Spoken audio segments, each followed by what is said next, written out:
Welcome, everyone, to a Saturday gathering. How's the volume for folks? Okay, the head waggle. It's a good ambiguous. It's good. Okay, it's good to be back with everyone. My clock, I realized, is still set to UK time, so it's 5:32, and you'll have pieces of me kind of catching up over these next few weeks, I think. But really glad to be back in Seattle with this community. Very happy and really want to rejoice in the weekend with Ajahn Jayasaro that everyone here, or many of you, are part of. Just the chance to have a teacher that's so respected and has done so much for this tradition and Buddhism in general to come and visit us, bring support, and his marshaling the support of the Thai community in Thailand is a significant act, both materially and symbolically. Overall, the Thai community donated $100,000 to Clear Mountains Project. And we mentioned this at that Saturday gathering, but that number and the faith behind it just bears repeating, in that the population and the country that's preserved this tradition for us for over 2,000 years, it's an expression of their faith that we can carry it on and embody and bring it into reality here in a way that's meaningful, that holds to the heart of what this teaching has done for all of us. So I suppose if we could just give one big sadhu for the whole weekend, everyone who participated, and just that moment of coming together as a community. Sadhu. Sadhu. Good. We need to clarify if we do ones or threes.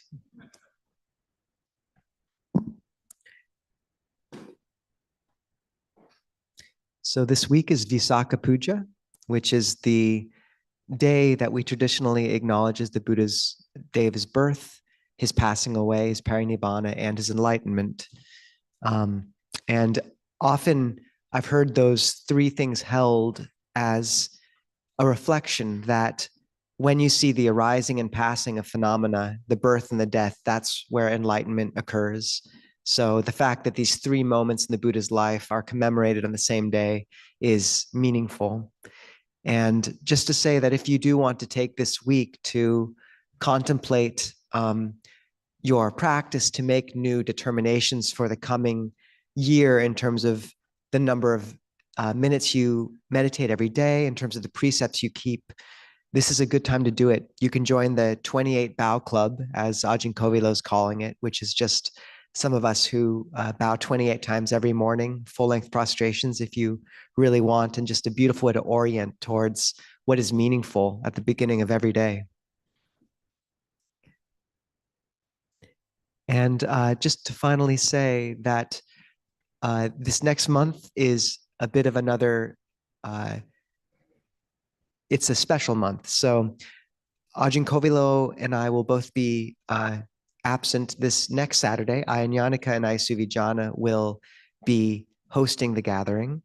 We'll then be back, and we have a large event at the end of June, our yearly celebration of the community, our alms offering. And for that, we'll have Longpor Pasano visiting, we'll have Ayana Bodhi visiting, Ayya Suvijana, Ayyan Yannika, and it'll just be a really large coming together of community. So that's on June 29th.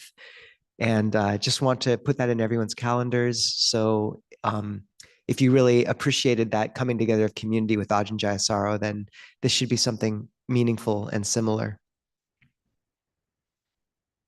So we'll begin with a chant.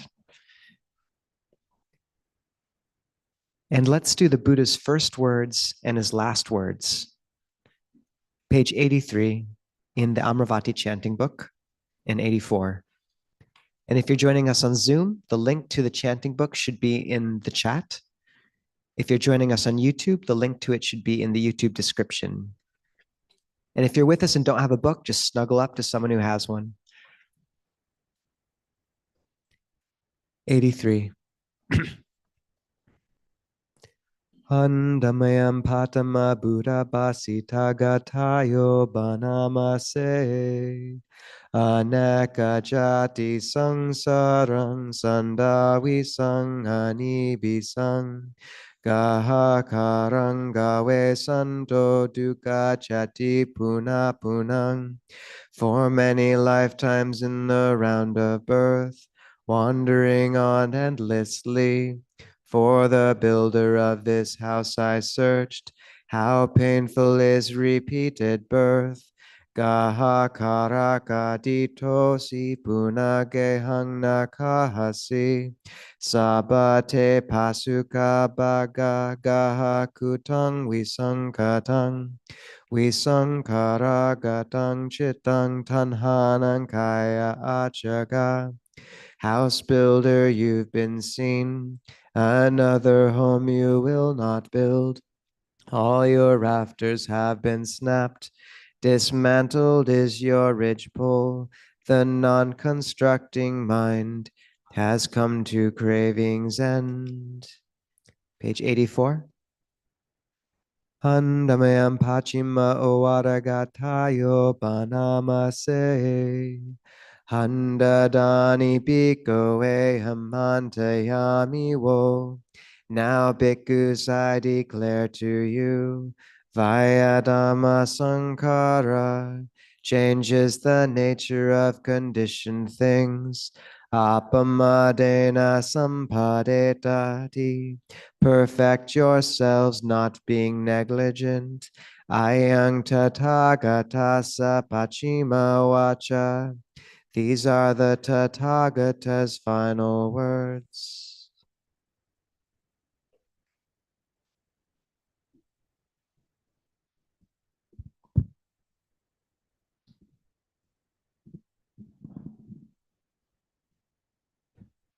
So we'll sit together for about 20 minutes.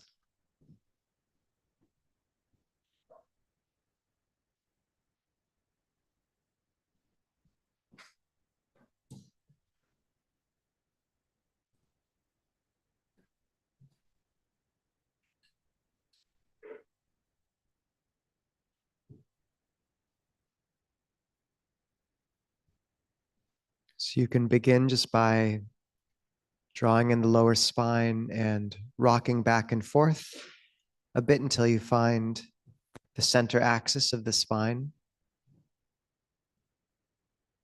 Then moving left to right until you find the center axis again. And allowing the spine to balance on the ground like you'd balance a broom on the palm of your hand upright. So poised.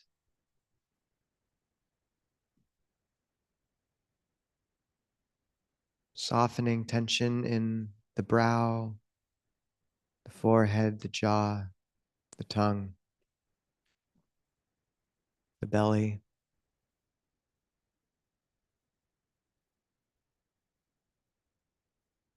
Just allowing breathing to deepen and slow.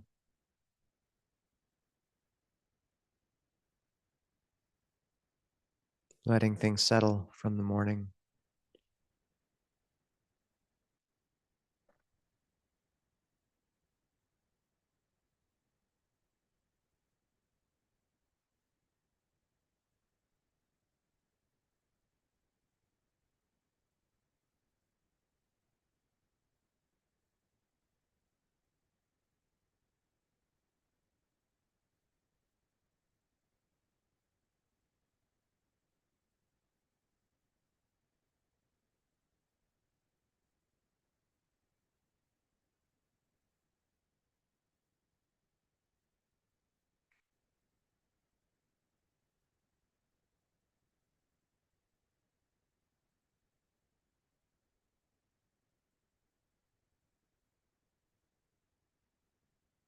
Now, this is a meditation from Ajahn for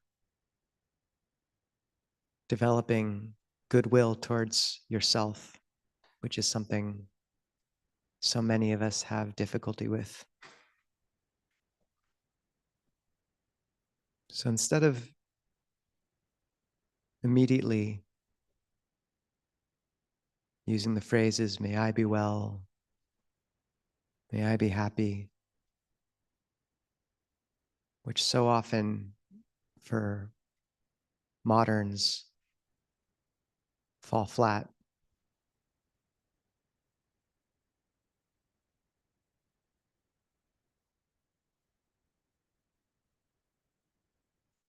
Instead, if you want, move down the body, spreading loving kindness to each body part. So maybe you can't feel loving kindness initially for yourself, rife as modern people are with self hatred and criticism. But can you feel it for your right ear? May that right ear always hear well. May it not get infected. May it be clean.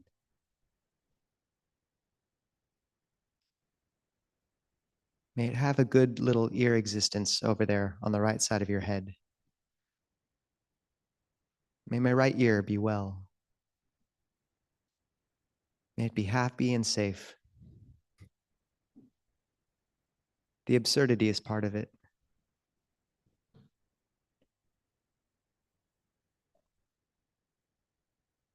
And you can do the same with your left ear.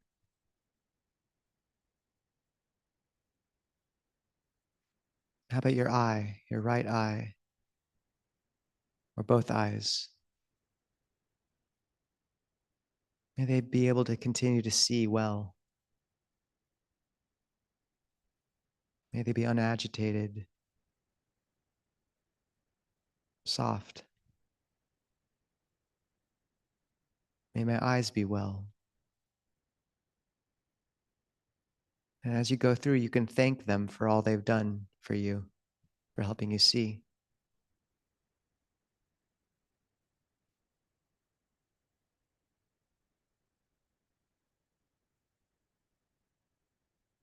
How about your nose?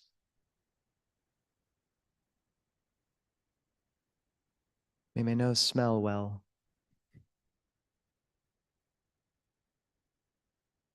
May it not get stuffy.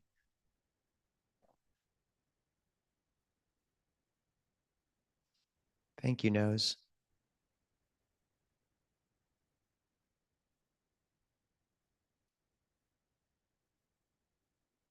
And just as long as it's useful, just move down the body, wishing each body part that draws your attention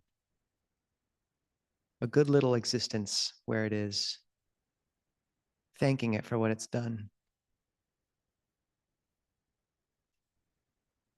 If there's a slight humor to the whole process, that's even better. And then watch as almost by osmosis, you suddenly realize that that goodwill is soaked into you. That maybe when you wanted to wish yourself directly, may I be free from suffering, may I be happy, you weren't able to, but you find that after moving through the body, somehow that goodwill is touching you as well. You're infused.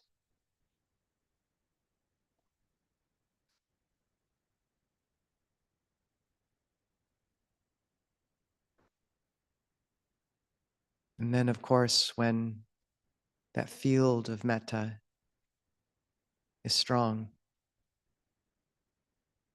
you can let go of the visualizations and just be with the breath and the warmth of goodwill.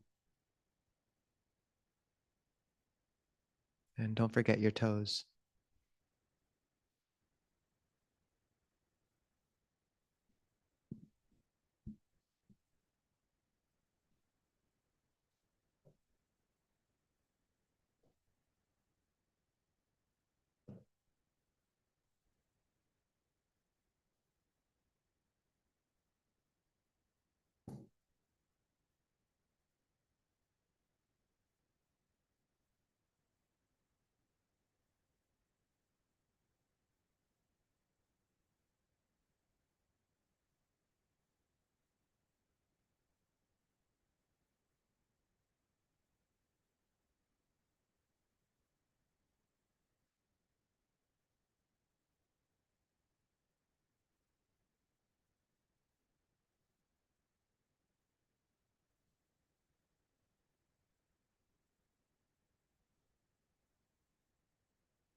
If you let your posture slip, then straighten your back again. You can crack your eyes open just a little bit if you need to maintain more awareness.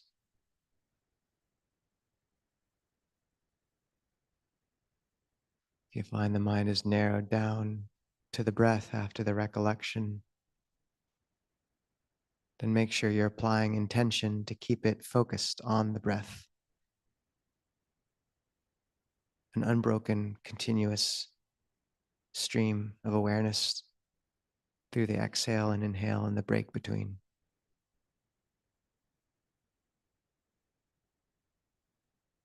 And if the mind is wandering, then make sure you have a gentle smile in the inside of your mouth whenever you bring it back, just like you would a puppy. Always a sense of friendliness.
Now, if you want,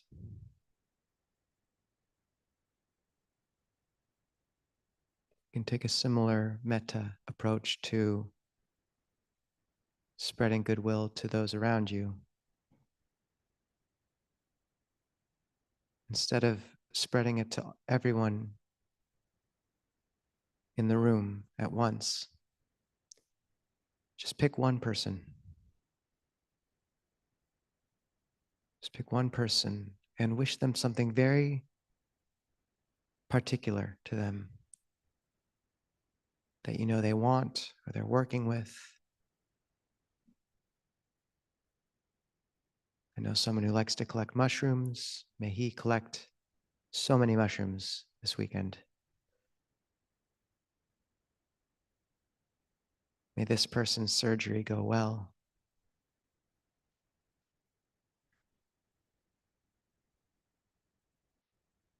Ajahn Jayasaro talks about walking through the airport. And if you see someone with big ears, just wishing that no one ever make fun of them for their big ears. Just something very unique, particular, that initiates that humble, sweet, personal flavor of love. And then do it to another person in the room, and another, until you find that the field touches the whole room.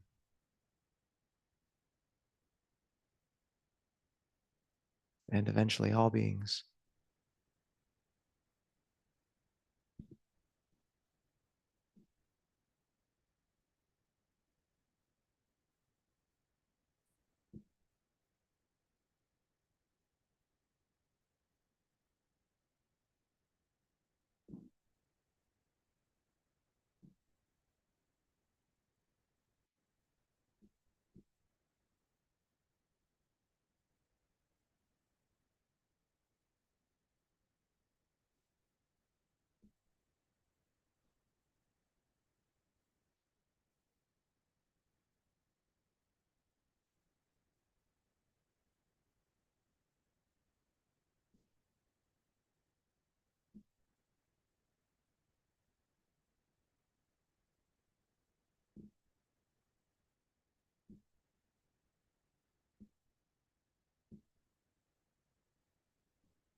Brahma Jaloka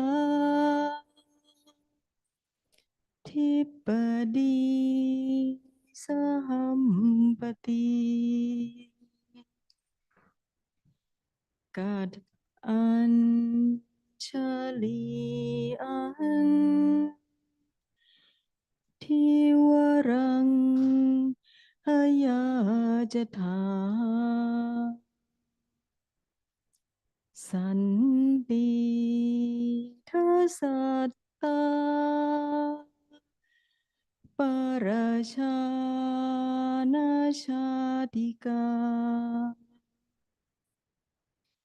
Te Se Tu Dhammang Anukam Timang ชัง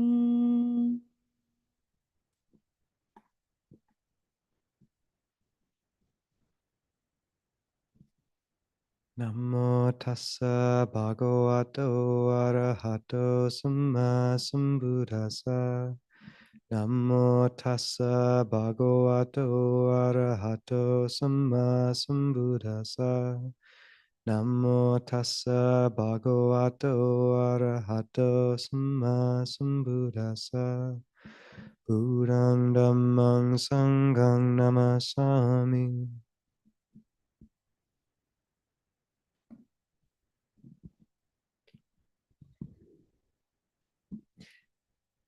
A few months ago, someone in the community raised their hand and spoke about how, as this community has grown, they have this part of them which still wants to feel special, that they were here at the very beginning. And the strange frustration or tension between stepping into a space where, in some ways, everyone is special and no one is special. And this being a unique ethic of a Buddhist community, especially one that's growing. Another person spoke about how he'd been traveling for a while and then came to a Clear Mountain gathering. And he said, I've never felt closer to people, more close to people than I have here. And I can honestly say when I left that I wouldn't miss them. And from a worldly perspective, that sounds monstrous. But it's how Kalyanamitta often works, is so many relationships in the world are like entangled strings. You have your in group, those you get along with based on the resonance of your personality. You have the push and pull of social dynamics, and you have entanglement. And yet, Kalyanamitta, this word we use for spiritual friends, and all of you, or most of you, will know the Buddha with Venerable Ananda, and Venerable Ananda saying, "It's amazing, Lord. I believe half of the holy life is Kalyanamitta. Kalyanamitta is half of the holy life." And the Buddha says, "No, no, Venerable Ananda. Kalyanamitta is the whole of the holy life." And Kalyana meaning beautiful, beautiful friendship.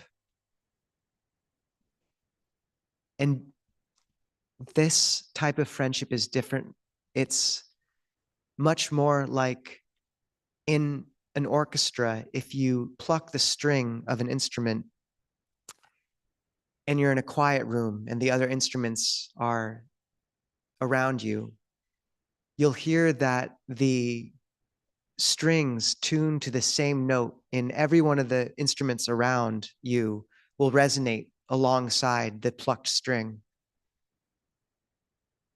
And this is what Kalyanamitta is. There's not the sense of entanglement, but rather a resonance that you're both touching and aligned with the same note, the same song. Our group has very strange karma with leaf blowers. I don't know if anyone noticed at St. Mark's, right, or Fauntleroy, right when things started, we had a leaf blower over there too. I think you followed us. So this is a note you can hear even through the world, even through leaf blowers. And it's a meaningful one to begin to value and to shift, because it takes restraint to reframe our relationships in this way, where we're not aiming for a special friend or for the sort of perfect alignment of personality or judging our relationship by how much fun we have with someone, but rather by the sense of a deep alignment with another.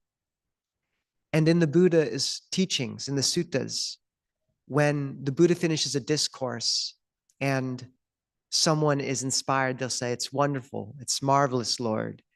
It's as if what had been turned upside down has been turned upright, as if what had been covered has been revealed, as if a lamp had been lit in a dark place. And all of those analogies are a sense of recognizing something that we have lost, not of learning something new, but of recognition. And so this sense that when you meet Kalyanamitta, even for the first time, there's a sense of, "Oh, you again, hi," of recognition, and distance and time don't necessarily play into how close you feel to someone. And what a relief. What a relief to know that by aligning yourself with this deeper path, the basis and ground of a friendship, of a love that is liberative instead of endearing and attachment based, is being formed. In Buddhism, we so often talk about the binary ethics of feeding off of the world versus blessing the world. And you cannot truly love something you're feeding off of. So this movement from a love that feeds off of others, that needs them to be a certain way, to just a gentle resonance with the Dhamma inside them, it's so much more of a gentle ethic. And the Buddha points to it in many places. There's a couple who's been married in the Buddha's suttas. And they say, "Since I married Nakula," I believe is the husband's name, "I've never had betrayed my wife in thought or body or speech, even once. And I want to know how we can be together, not just in this life, but in future lives."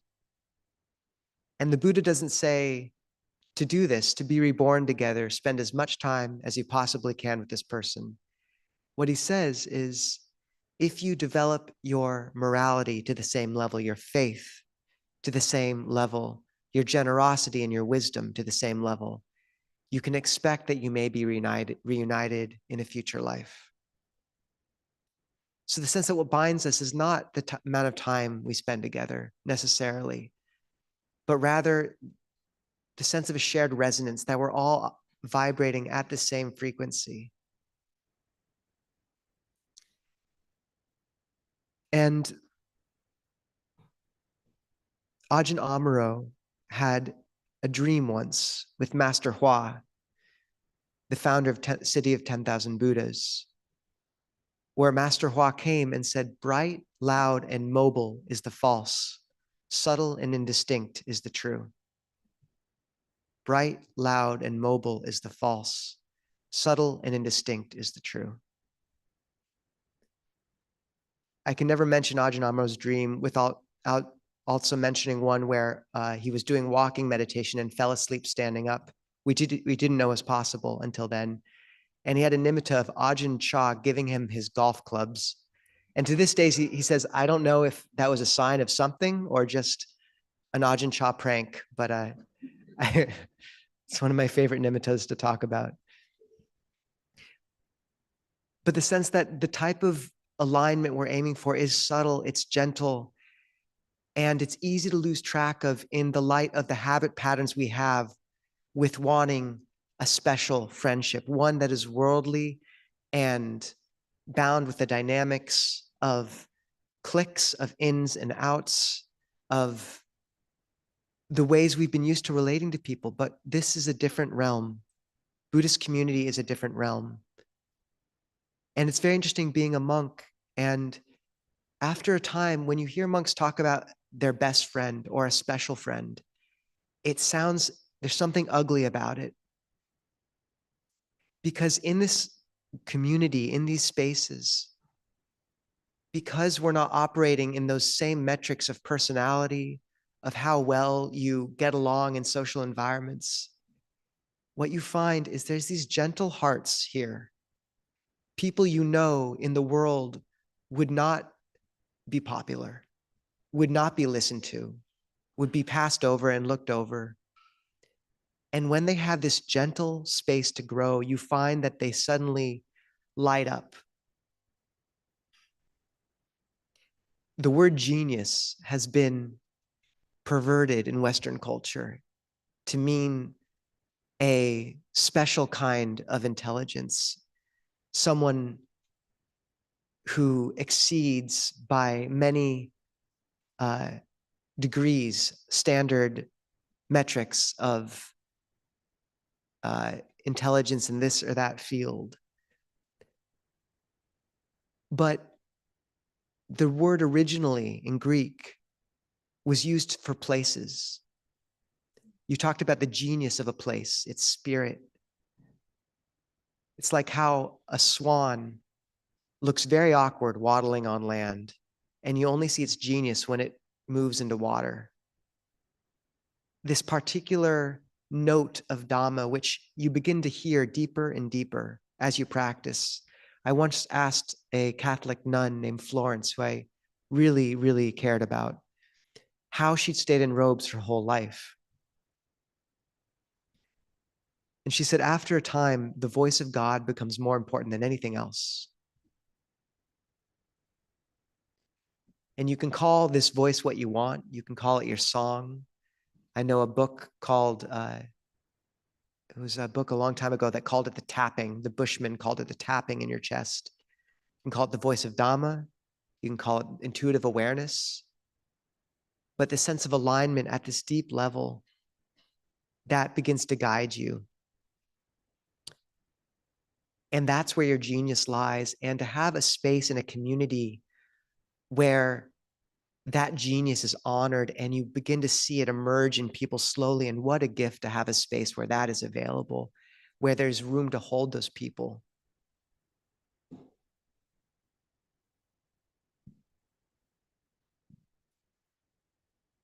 But this doesn't come easily. The old drivers for special friendships, for old dynamics, I think we've all seen Mean Girls, or at least some of us have, when I was a layperson. And the cliques and the ins and outs groups and the want to be someone special. And then you get a car ride to go somewhere, or you've invited people over for lunch, and then you notice that there's someone standing over there. Maybe they overheard you and are looking at you kind of with those big doe eyes. And you think, well, there's not really that much room at the table. I want to have an intimate conversation with my friends. I mean, they don't really fit in. That's the impulse where you push past in a Buddhist community, and you are never stingy with the Dhamma. You always invite the person, almost always, not always. There is some balance here. You are allowed to have people that you get along with more, obviously, and people that maybe you invite over more often. But to really notice that closing down of the heart, and to make sure you're balancing, like, okay, for every coffee date with the friend who you really connect with in this community, are you also making sure once a month, twice a month, to host a dinner, a brunch, or even just a walk where you invite one or two people who you don't feel like quite fit with you in the same way, who you wouldn't usually invite? And I've always found this, it's part of something we work with. And I've never regretted that decision. Whenever there's that voice in me that says, I don't really align with that person, I just want a small group, I don't want to overwhelm the space. Always this line in my head, never be stingy with the Dhamma. And every time it's fine. Like, people work out. It's sometimes a little messier, but it's always messier in a joyful way. We're far too sterile in this culture anyways. And I think we can take a big hint from the Thais and their warmth and their hospitality in this. They pay attention to how the Thais operate in terms of welcoming people. It's a broad brush stroke, but I find Thai culture, I lived there for many years, and many of you have seen this at work. It's beautiful. And many cultures are like that. It's just that I lived in Thailand, so I can speak to that in particular. And to really hold up the fact, in the Vinaya, one of the things the Buddha prohibited was group meals. And what this means is, as a monastic, if you have a special invitation from a donor, You're allowed to invite, say, 1 or 2 people, but as soon as you're inviting 4 or more, so 3 plus you can no longer do it by choice. You can no longer say, I like you and you and you, and you get to come with me. You actually have to give it to an official in the Sangha, and they get to delegate via lottery or some other means who goes to the group meal. And this is to counteract that source of clickiness and schism. And granted, these are old procedures, but they are based on a deep wisdom. And I think we all sense this drive in us towards having the in-group, who are the cool kids, who are the uncool kids. You feel those old tensions trying to overlay themselves onto a community like this. And it takes real intention for us not to fall into that. So can we not be stingy with the Dhamma? Can we always open up? Can you see the person quietly, awkwardly over in the corner of the gym and go talk to them? This is our duty as practitioners, as spiritual Kalyanamitta. It's worth noting that when the Buddha spoke about the 6 objects of reverence, he noted Buddha, Dhamma, Sangha, training heedfulness. And then the 6th is receiving guests, hospitality. And to really take that to heart, when I was at Wat Mapjan, I've talked about this before, but where I ordained, my parents would sometimes call and say, how are you, Nisabho? Are you making any friends? And I'd say, I'm not here to make friends. Okay. and I kept that ethic going for about a year. And then I was put in this wasn't completely cause and effect, but around that time I was put in the role of guest monk. And we didn't have great internal communication at the monastery. So sometimes I'd be focusing on these first 5 objects of reverence, really pouring myself into the practice, heedfulness, Buddha, Dhamma, Sangha. And then I'd learned that a group of 30 Malaysians had come on retreat and no one had told me, and we needed to prepare huts for all of them within 3 hours. And they would be here for a week, and it was my job to care for them the whole time. And as long as that wasn't part of the practice, it was suffering. But as soon as you lean into it with this ethic of love and hospitality as an object of reverence, receiving guests, hospitality, it became this enormous realm of practice. How can I make someone feel welcome and loved? I talked about a monk who lived at a Christian monastery, and their rule was that if someone walked into their workshop, if they didn't have a cup of tea in that person's hands, in 2 minutes, they had failed. What does it mean to hold hospitality at that level? I know many of you are trying to keep uposatha days, days where you maybe hold the 8 precepts.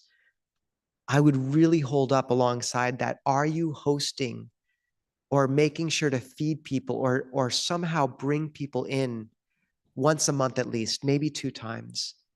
Can you feed people? These are small things, but they're so important for what we're building.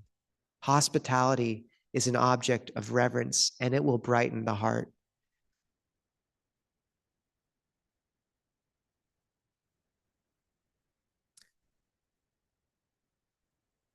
So another really meaningful thing to look at here is the sense as this community grows, maybe you've been here since we had 4 people in a park, maybe since we had 15.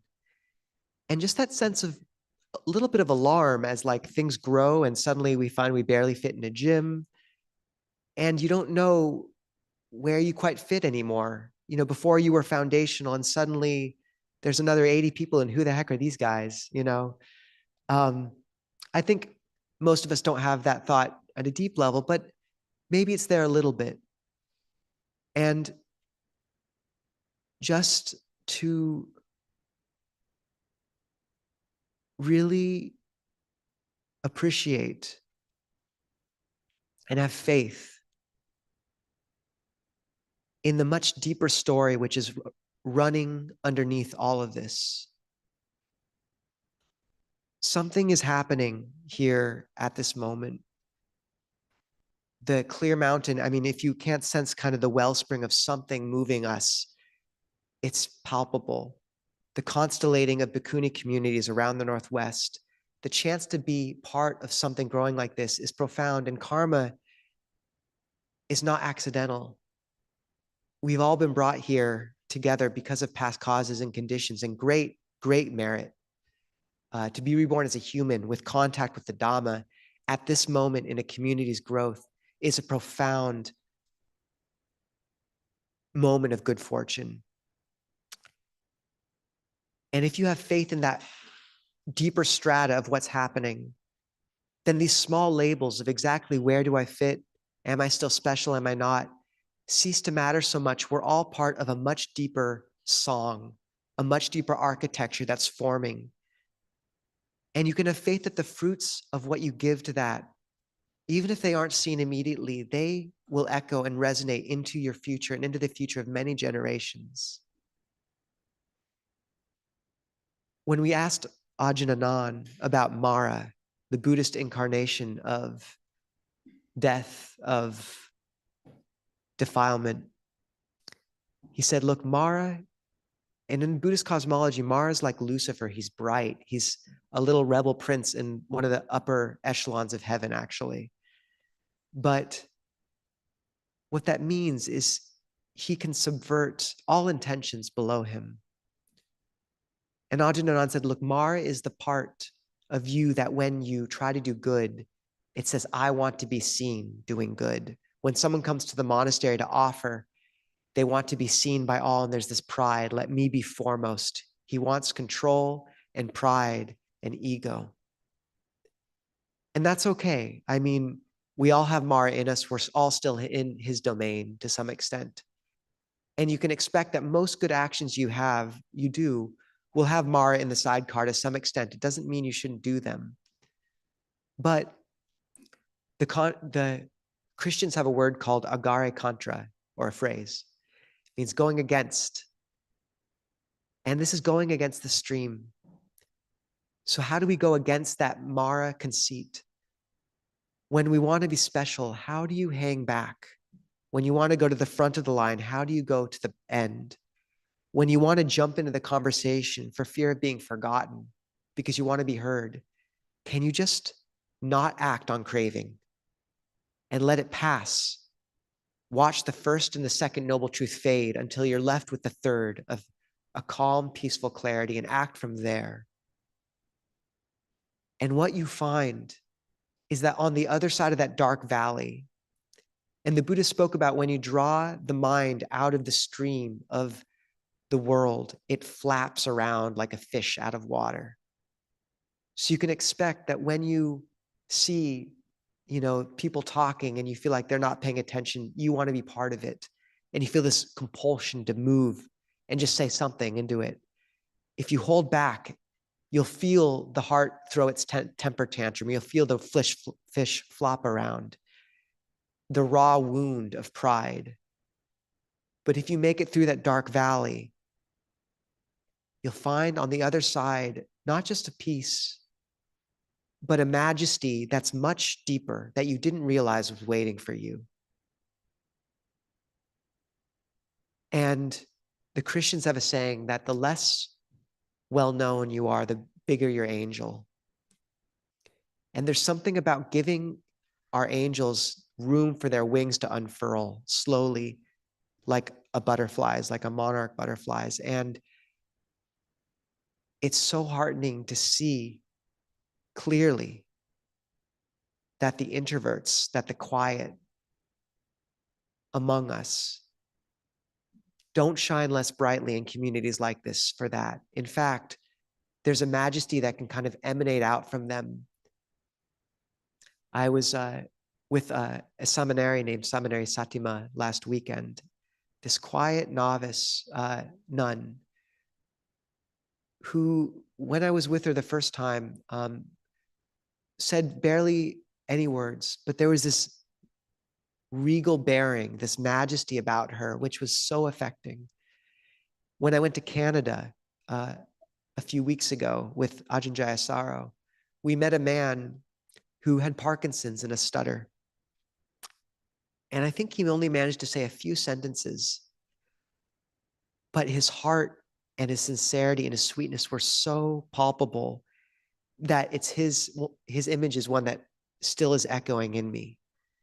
So to have faith that maybe these usual metrics of bright, loud, and mobile, of the extrovert, of getting into the conversation, of making yourself heard, of getting to the front of the line, those are the false. And then if you let them fade for the more subtle and indistinct of the true, the quiet majesty that rests on the other side of going against the stream and letting Mara pass and saying, I see you, Mara. Having faith that there's this quiet majesty and alignment waiting right there for you. And that this is really our imperative as Kali and Amitta, is cultivating this beautiful space where we trust ourselves, in ourselves, to align with that deeper Dhamma, that deeper strata, that we acknowledge that we're part of a much deeper narrative that stretches across lifetimes and generations, that you don't know but can have faith in the effects of the goodness you do now. I went to WCC Shelton Correctional Facility yesterday and taught to a group of inmates there. And there was one of them named Prince Jesus Illuminati. He was great. And just a really wonderful man who'd been in prison for 20 years. 20 years. And he said, you know, it's like anger and these other things are the waves in the ocean, but we just need to stay down here in the deep with the equanimity. And that's where the spirit is. And I thought, yes, Prince Jesus Illuminati. That is really true. So having faith in the deeper waters, letting the waves pass, and understanding that whatever's happening here is aligned with a much deeper current than any of us know right now. And it is a great privilege over the course of lifetimes to be here at such a moment. I count it, apart from ordaining, one of the biggest blessings of my life. So very glad to be here with all of you. And I have a lot of faith that we'll be able to cultivate this community in line with those dharmic notes going into these coming years and for generations to come. Antamayang Dhammakataya Sadhu Karang Katamase Sadhu Sadhu Sadhu Anumodhami.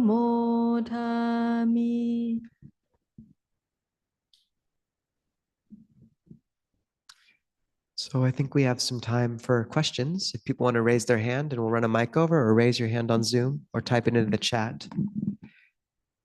And just one thing I did maybe is worth mentioning is, you know, that this ethic of expansive welcome needs to be held with wisdom alongside drawing boundaries. And there's going to be people, and you just might not always have time. So what I usually talk about as a skillful means is having 1 or 2 days a month where you can invite a bunch of people over and just feed them brunch, breakfast, a meal, or maybe a coffee date that you have once a month or twice a month. And then when people come to you and ask to spend time, you just don't have the time. Some of you might know that great poem where Naomi Shihab Nye says, when they say, don't I know you, say no. When they say, would you like to go to a party? Remember what parties are like before answering. Greasy meatballs on a paper plate. Someone telling you in a loud voice about a poem they wrote once. When they see you, tell them you have a new project. It will never be finished. It's not that you don't love them anymore, but you're trying to remember something that you've forgotten. The sound of bells at twilight. When someone sees you in the supermarket, nod, and then turn into a cabbage. So at the same time, you do need to preserve seclusion and measure. But when you go out, really go out. And when you pull in, pull in. And then establish 1 or 2 times a month where if people want to get together with you and you just don't have interest or bandwidth, just be like, actually, I'd love to have you over. I have this big dinner once a month, twice a month, and I just love for you to come over. And that's a beautiful way. And if anyone in this community says it to another person, now you'll know what's happening. But it's actually, but that's not to say they don't want to hang out with you. It's just a really skillful way of, it's a very skillful way of actually, for a lot of us who are introverted, that's just a good way of really focusing on generosity. And yeah, so if someone invites you to dinner, it's not that they don't want to hang out individually. It's just maybe that they're really trying to honor this ethic of hospitality and honoring their own time and practice. So you have to balance these things, but it's a good dynamic to work with. Okay. Any things people would like to talk about?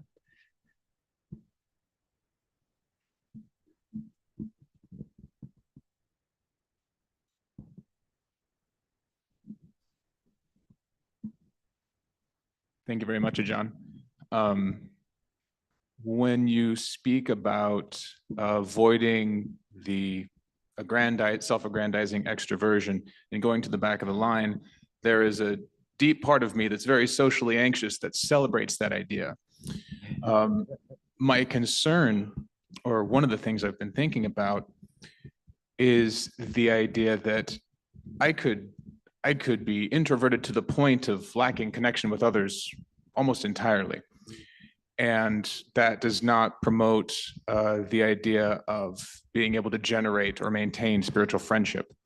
So I was wondering if you could speak on anything to keep in mind when I'm seeing somebody to potentially talk to, for example, and say, okay, is my desire to talk to them craving, or is my identification of it as craving actually aversion?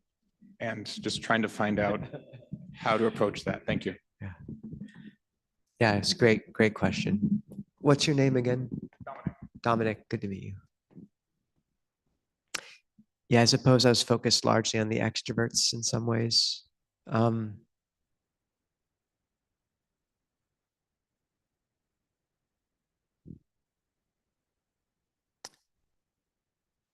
I think one meaningful way is to, I mean, it's a bit of guess and check, right? But that ethic of the Four Noble Truths applies in all these situations. So if you find you're really kind of a mess about like, should I go, should I not go, and a lot of doubt and fear, just take a lap, or like go to the restroom, or like take a second, or go get some food first. But usually you need some space. And then when things have settled, you'll have a lot more clarity around it. And then it's not like you just freeze and don't move until, you're clear on what to do. Like you sort of do a holding pattern. So maybe that holding pattern is, you're at a gathering, maybe it is talking to some people, but making sure to take the time you need if you really are spinning out, to just take a walk. And skillful means, what we call upaya in Buddhism, are so helpful in so many places, because often we get stuck into this binary of this or that. And upaya is the acknowledgement that often the middle path is actually this kind of creative workaround with a twinkle in your eye. So like we had someone, you can write as like, hello, I'm Dominic. I'm an introvert. Talk to me. Or that can be your introduction. I'm an introvert. Hello. One skillful means I really find, because monks aren't great at kind of, cocktail parties, etc. Look terrible at those, but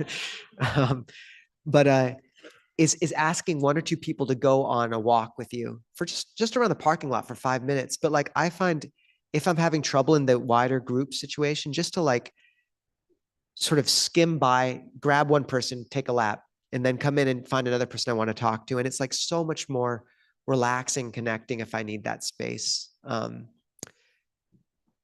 So yeah, it's a good question, but I'd say just trusting your intuitive wisdom. There's not a perfect ethic around it, but just taking the time you need to settle into that third noble truth of kind of some clarity before deciding, and then just taking stock after a gathering. If you're totally, running on overdrive after, maybe you talked a little too much, etc. So yeah, good luck.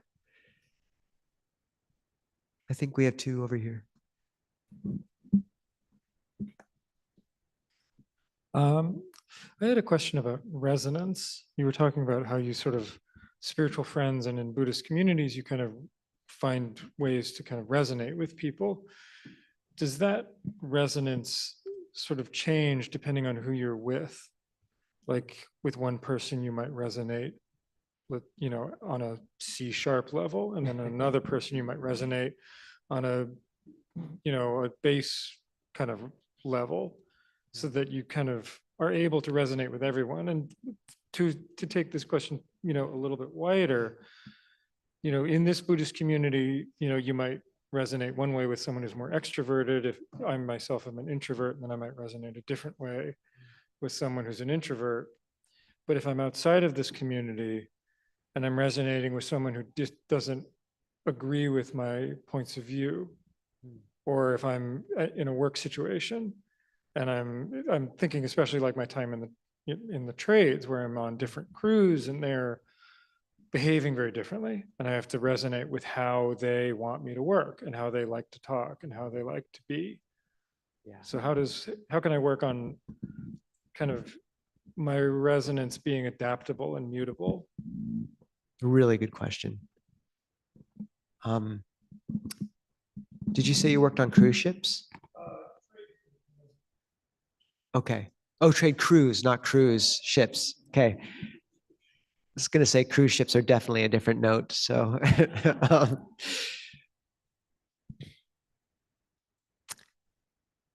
yeah,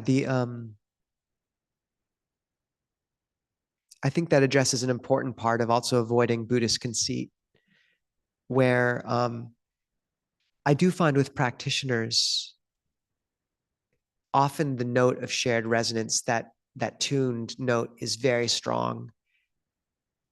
But I'd say that maybe it's a matter of octaves, you could almost say. Like maybe you're vibrating at kind of this very audible, kind of higher, similar note of the same octave with many people here to various extents, although you adjust the surface level of how you interact with them. I don't know how far to take this metaphor. Maybe you're playing a different tune, but like with practitioners, often I find there is kind of this deeper resonance that transcends personality and time and distance. Even if you're adjusting how you're talking to different people here, depending on what they're like. But I think what you're pointing to with others is a really important point, because there is this danger of getting this sort of Buddhist conceit, especially when or practitioners conceit, like, oh, I'm at this level and you down there, resonating wherever you're at. And that's just death to the heart. And I really find an important part is trying to find someone's Dharma language, namely the Four Noble Truths. Like where do they find peace? Where's their suffering? I sat next to a woman on the plane on the way back here who had just come from a cruise, and she's dealing with difficulties with her son. But asking questions is almost always the right way. People want so badly to be seen and heard, and it's common to meet kind people, but it's very rare to meet curious people. And the skill in asking questions and finding someone's Dharma language, like deep down, there is a note buried in them that is exactly profound. And sometimes you've got to work through their cruise ship to maybe touch on their son, and then you can talk more about that, and then you find out he just had cancer and was recovering. And maybe you don't even get that deep. Maybe you just find that they love the Seahawks, and you can kind of rejoice in like this shared moment of color. But like, yeah, curiosity is how I think it's usually best done. And I think if you really lean into that, you find human spirits are just colorful, brilliant things if you go deep enough, I mean, Prince Jesus Illuminati, like who comes up with a name like that, and the world is so much better for his presence in it. So I'd say that, and I'd say if you're always looking for the perfect people to invite over and to align with, it can become a pretty bleak world pretty fast because everyone's got something a little off. If the primary note you play is loving kindness and dana, giving, that note will overwhelm pretty much every other note. So like, say you don't have a lot of, for the people on Zoom or YouTube, maybe you don't have a Buddhist community around you in person. But if you invite over just a bunch of people off the street, from your neighbors, like anyone, and just feed them a meal, the note of giving and sort of bodhicitta is so strong. You'll find you're nourished just from that. So yeah, I'd say valuing the Dharma note when you find it at the same frequency. When it's not there immediately, really trying to listen for it by asking questions. And then always understanding that that ethic of giving opens up a new song in every situation, more or less. So does that sort of ring? All right. Okay. Yeah. If someone was on Zoom who was going to ask a question, I think you may have put down your hand, but as, oh, It please, was me, John. please go for it. Yeah. Yeah, so it's not a question, it's more a command because you gave me the best advice without knowing it. It was a few months ago before retreat, and you said something in the around next time you go with a group of people that you normally see or meet, just try to go to the person you didn't talk to the day before and sit with them, and then the next day go with another person. Don't sit with the same person every time. And then I went to this retreat and I did that all week. I was trying not to be with the same person the next day. And it's made a big difference in my life. I've been doing this since then. And so I want to thank you for that. Because I'm with every time I go to a retreat or with some friends, I just go with somebody else. And if I don't know that person, I go with that person. So yeah, that's it. That's all I wanted to say. It was a perfect advice for me anyway. That deserves a sadhu. Sadhu, sadhu, sadhu. 3 sadhus. That's beautiful. And it's, yeah, really, really a beautiful Oh, thing. you're beautiful. Well, shucks.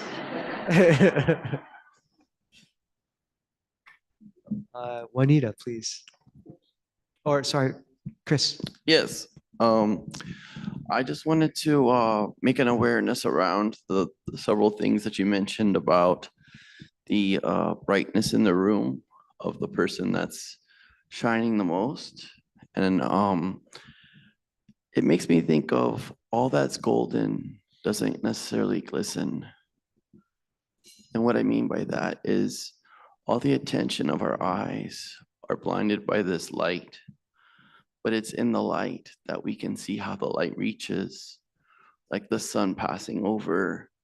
At each little coin, if there's a lot of coins in the room, each one gets an aspect of the light at different intervals, just like the resonating chord that you mentioned as well.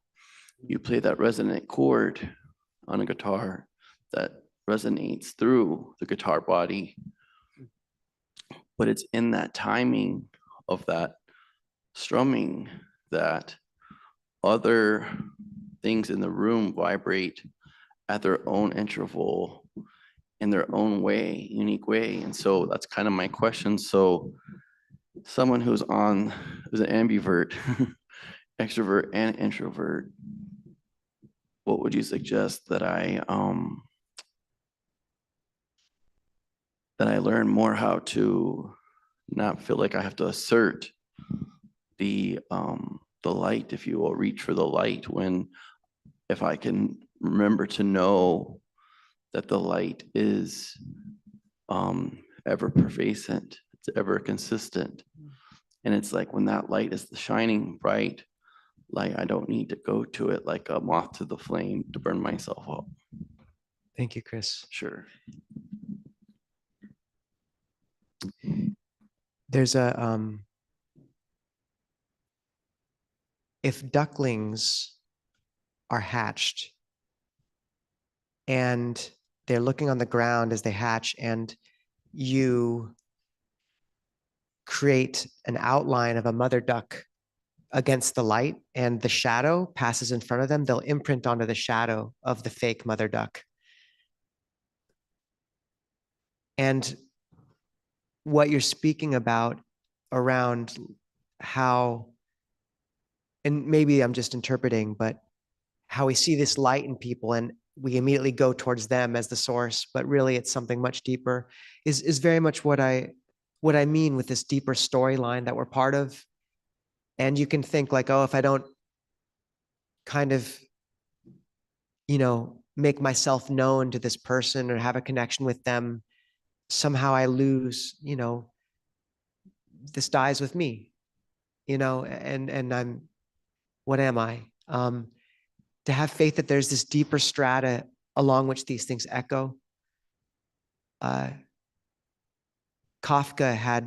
a story of Kafka finding this girl who she lost her doll, and then the next day she went to her porch, and on the porch, Kafka had written this little note from the doll from a place saying from like Egypt. And for the next few years, every few months, there'd be a new letter from the doll from a different country. And finally, when she was in high school or at the end of high school, a new doll showed up on the doorstep. And years later, she found this little note tucked into its pocket that said, "You will lose everything you love, but your love will always come back to you in new forms." So yeah, I just say, like I said, this working with skillful means, just the wisdom of letting things calm down so that you know what the correct action is, and just taking a break and going to the bathroom or taking a walk until that kind of can settle. But then also developing faith in refuge of Buddha Dhamma Sangha. We're part of a much deeper storyline, and our hearts and karma, good action done without looking to result that you think no one will find out about. People usually find out about it. And if not them, then the angels might, or at least your heart knows, So I just developing faith in refuges. Yeah. Anita. Talk about invitation. My husband and I plan to invite community to our house every month. Next month will be on 23rd, Sunday. So the schedule, the address will be on the Meetups calendar website. Please welcome. We do the walking meditation, sitting meditation, have the meal together. We try to invite the Bhikkhuni come. So you're very welcome. Thank you, Juanita. And so for those of you who don't know, on our website under like events or something, we have a sub menu called Mitta Meetups, where there's a calendar you can sign up for and put events and of just hosting people. We wanted this to be a method of people connecting. So please feel free to look on that calendar, put things on that calendar. Any event you're going to host in line with that, feel free to announce here on Saturdays and on the Wednesday Zooms. Just put it into the chat and invite people. And we really want to make much of that. So that's beautiful, Juanita. And please invite people closer to it as well. So talk to Juanita if you get the chance. Thank you. Who's on Zoom? Is that Joseph or who is that? Oh, please, you. Samchan? Yes. Namaste, Bante. Hi to all. I have recently attended 10 days retreat, physical retreat in India. I was known about Ajahn Sumedho. The teacher who came for giving the retreat has done many retreats under Ajahn Sumedho. I known about Ajahn Sumedho. It is very good to know about Ajahn Sumedho. And one of the teacher was a monk from Wat Pah Nancha. And monk has shared many stories about Wat Pah Nancha and the relationship with Ajahn Chah. Really, it was very nice to hear. And I thank everyone and Bante, especially Bante Clear Mountain Monastery, for inspiring many people to walking on the path of Dhamma. Let the Dhamma wheel continue. and may all be happy. Thank you, Bante. Thanking you all. 3 sadhus. Sadhu, sadhu, sadhu. And Amotana. Yes, I was just at Longpur Sumedho's 40th birthday celebration at Amravati with about 160 other monks, and it was really wonderful. So that's a beautiful recollection. I think we have time for one more. Seth. This is very simple and short, and it's a rare opportunity for me to use my master's in music. Do you know what it's called, the acoustic phenomenon you're talking about? Please tell me. Because I think you'll love it. No, I'm excited. It's called sympathetic resonance. That's so good. Yeah. And there's a lot of other little things I can tell you about if you want to get really nerdy about how it actually works. And can you give us like 2 good ones right now? Well, it kind of relies that you know what the overtone series is. Does anybody know what that is? It's basically when strings vibrate, they have a series that starts from a fundamental and it goes to the octave and then a fifth, and then all these kind of tones that like belong together kind of harmonically, naturally, because of the way string is divided. And so sympathetic resonance typically works best on things that are like are 1 or 2 fundamentals apart. So like an octave or a fifth. So that's just a little more for you. I like the metaphor, and I think it could go really sciencey. We could get into it. I could draw diagrams. So if you need me to do that for you, I'm here. Thank you, Seth. Actually, I really appreciate that. Okay, I do think we have to wrap up now. Okay, so a few things before I forget. Our very own Ajahn Kovilo just graduated from college last Saturday. Okay, clap.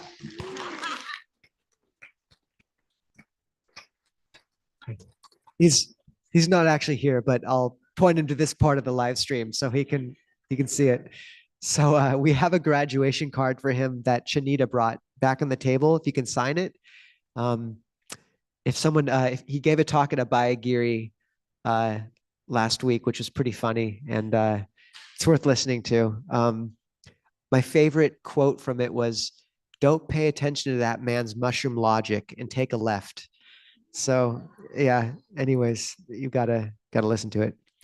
At 11:45, just some of the people who helped with the Ajahn Jayasaro event, you know who you are. We'll go meet in the little boardroom just to do a brief recap and prep for the CM3 event.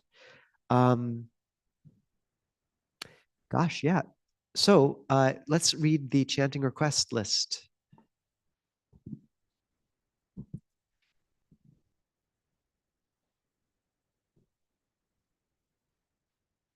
And these are just people to keep in our minds and hearts for our practice. If you ever want to put people on this list, it's under support on the website, chanting requests, and you can just enter people in the spreadsheet there.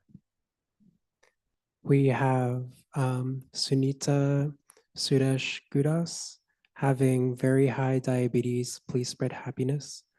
For Sai Krishna Nishita Sunita Ganesh having family disharmony, spread happiness.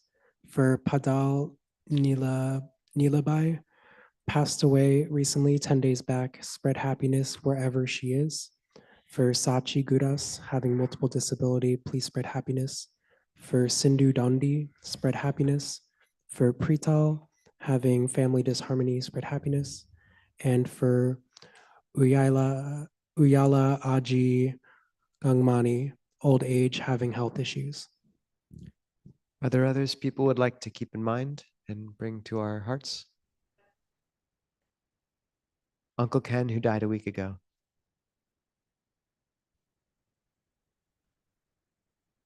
Jessica's mother, Nancy, was colon cancer.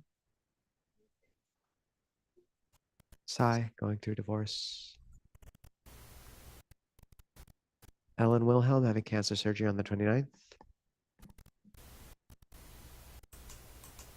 AJ, whose father just passed away.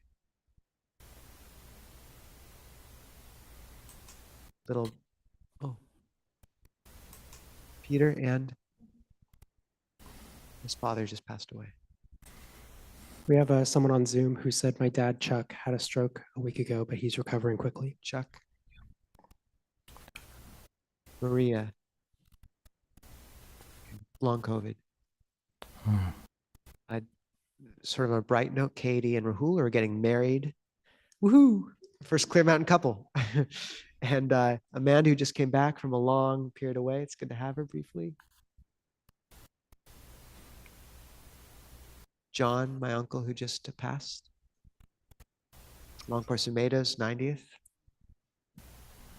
We have someone else on Zoom who said the mother of a friend who passed away recently. Okay. So just keeping all these people in mind. And why don't we chant the Buddha's, let's see, True and False Refuges, page 69. Page 69. The link should be in the Zoom chat, the YouTube description.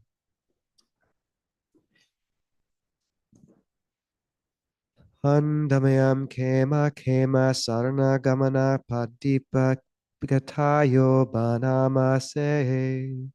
Bahungwe saranang yanti papatani wanani cha. Aramaruga chetyani manusa bayatajita. Too many refuges they go, to mountain slopes and forest glades, to parkland shrines and sacred sites, people overcome by fear. Netang ko saranang kemang, netang saranang utamang, netang saranang agama sabaduka pamujati. Such a refuge is not secure, such a refuge is not supreme, such a refuge does not bring complete release from suffering. Yo cha buddhansha dhammansha sanghansha saranangato chatari arya satchani samapanyaya pasati. Whoever goes to refuge in the triple gem sees with right discernment the Four Noble Truths. Dukang dukkha samupadang dukkha satcha atikamang. Ariyan chantikang magang dukkupasamaгаminang. Suffering and its origin, and that which lies beyond, the Noble Eightfold Path that leads the way to suffering's end. Etang ko saranang kemang, etang saranang utamang, etang saranang agama sabaduka pamujati. Such a refuge is secure, such a refuge is supreme, such a refuge truly brings complete release from all suffering. So just to go around as we usually do, and anyone who's been here 3 times or less and is feeling a bit bold or not too shy, if you wanted to raise your hand and just tell us your name and how you heard about us.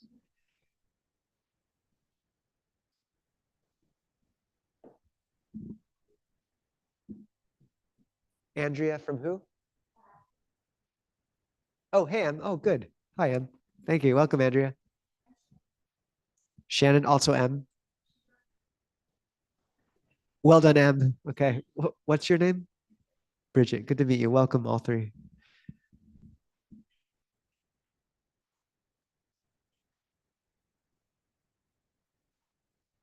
Oh, really? Okay.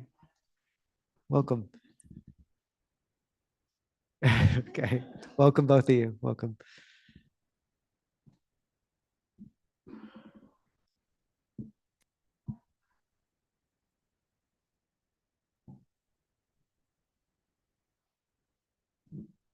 Welcome. We like Ayananda Bodhi. Okay. Welcome. Welcome.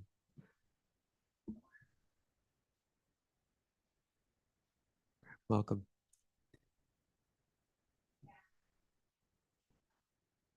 Welcome. Welcome. And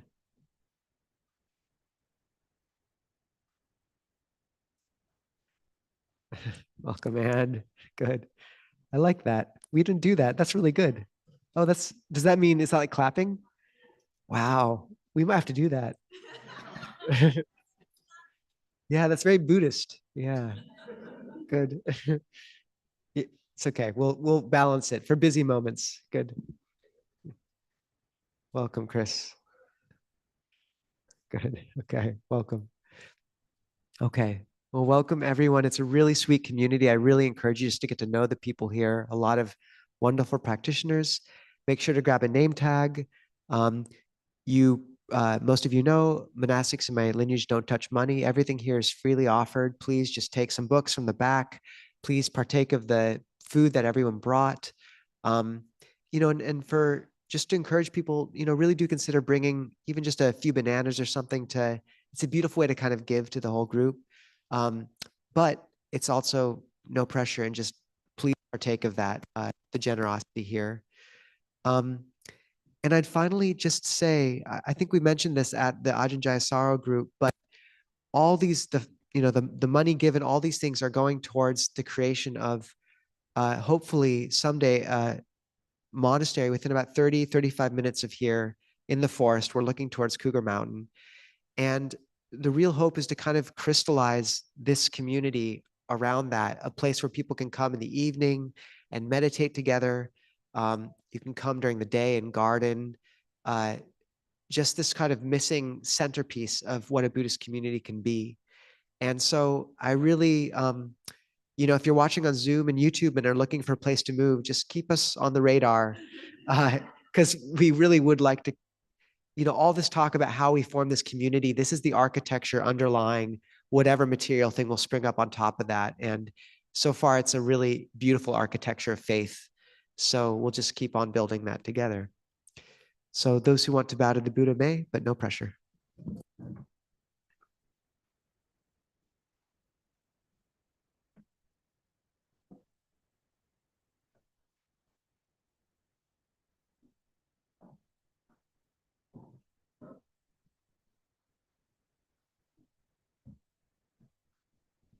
And those on Zoom can stay for Zoom coffee hour and just talk to each other. Make sure to turn off the live stream so it's not all being live streamed. They'll do that. And if everyone here could just wave goodbye to our Zoom friends. Bye. See you all later.